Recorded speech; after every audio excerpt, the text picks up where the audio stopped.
Ayan siya guys, napakatahimik ko dito, mahangin, napaka-windy. It reminds me where I grew up. Ganito yung kalsada doon. So I grew up like this, the road is like this dati, but when I come back, my God, Diyos ko, simentado na lahat. So it's all green, it's relaxing. So I said, nandun yung mga kabayo. Saka nag-build sila na ho ng tipi guys. So I love that my daughter will be here. She definitely learns a lot from Mandy and her uncle. So I want her to connect some of the cultures that she had. So marami siya hong how to say, natutunan. I'm so glad and thankful for them. Kasi ho, hindi ko yun I can't do that kind of teaching. So she needs to undergo some of knowledge.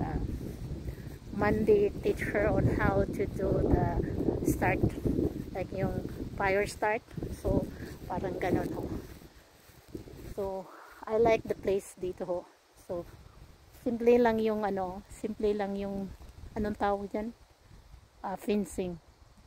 Siguro pag sa Pilipinas na fencing, ewan ko lang. So in fact yung mga kabayo nilagyan lang nila ng maliit na parang sinulid.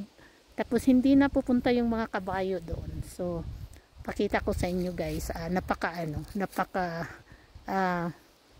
well trained ho yung mga kabayo dito guys, mga well trained. Saka tingnan mo nga yung mga dandelions guys. Ang gandang tingnan oh. So, tingnan mo. In fact, guys, makakain ito siya, guys. Saka, gamot pala ito, oh. It's a medicine. It's medicine pala ito, guys.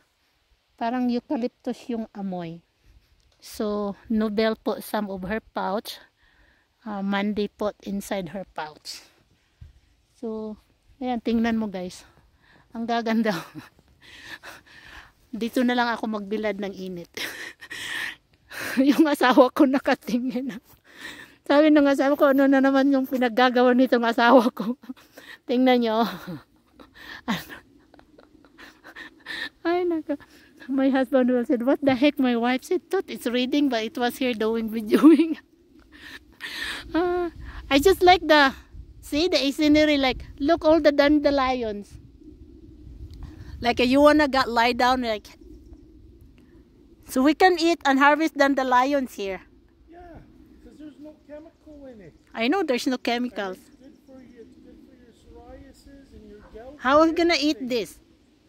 You take the root and then you wash the root real good. Hmm? And you put a coffee grinder and grind it up, and then you make it into tea and you drink it. Really. What's the taste of it?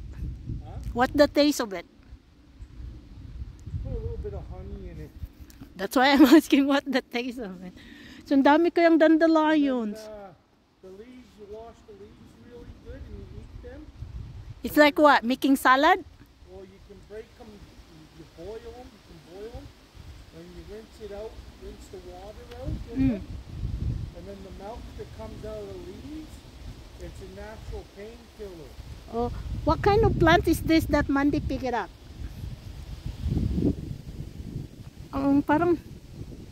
Para siyang ano guys, para bang ano ba yun sa atin, yung eucalyptus nga.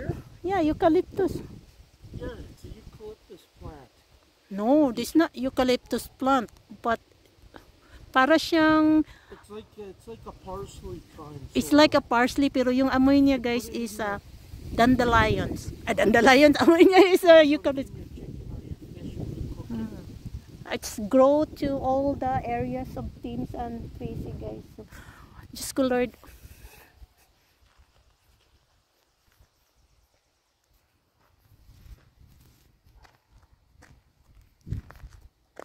Napaka ganda yung ano, parang ano siya.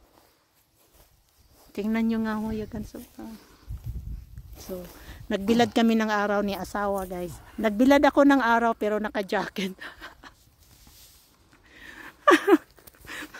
Okay, Diyos ko Lord. Ayan na guys. So, yan.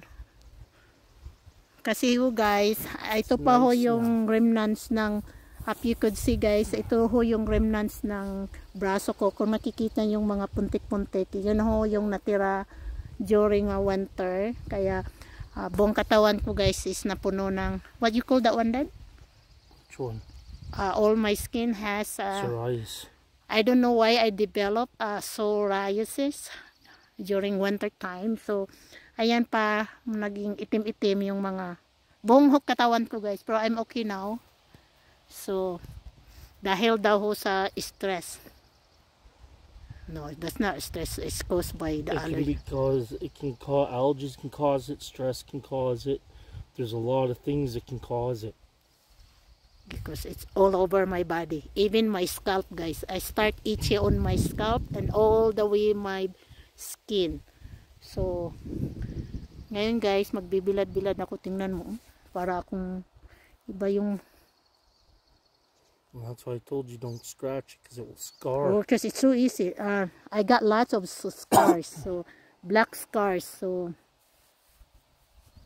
but I'm okay now. Ano tong naglilipad, Dad? Ang tingnan mo siya, oh. Baka makagat na ako ng bee, Dad. Yeah, he's just after the dandelion. Si tingnan nyo dito, guys. Hindi ako nag-a-allergy. When this one gets bigger, then see the white milky in it? That one, you crush this, you chop it up really fine, then you put it in water and boil it so all that milk come out. And then it's an opium, because that's an opium. You use it for a painkiller. It's in your Tylenol and everything. Si tingnan ho you guys yung dandelions. Napakating. Did you see the bluebells in there? Where's the bluebells? Ayo. I can see it from here growing. Tingnan nyo guys, oh, bluebells. There's a whole bunch of them over by our trailer. Yeah, tingnan nyo guys. Ayan oh, dandelions na do. Ang laki ng dandelions. Pwede mo na itong harbisin, kainin. So ito yung kinuha ni Nobel kanina guys. Ayan siya, tingnan mo. Para siyang... And clover, lots of clover here. You're gonna tell to Tim, don't. Cut this all the time. Tingnan mo. Ang dami niya. Pero never ko pa itong na-try guys ha. Iwan ko anong lasa nito. Remember Nina have all of this plant? Ayan na Dad oh. Ang laki na Dad oh. It's huge guys. Napakalaki. Napakahaba. Iwan ko kung they have tinik niyan. You take the flour and you rinse the flour out and you rinse all the stuff out of it. You can make tea out of it. Hey guys, my husband said this one guys, I could make a tea for it.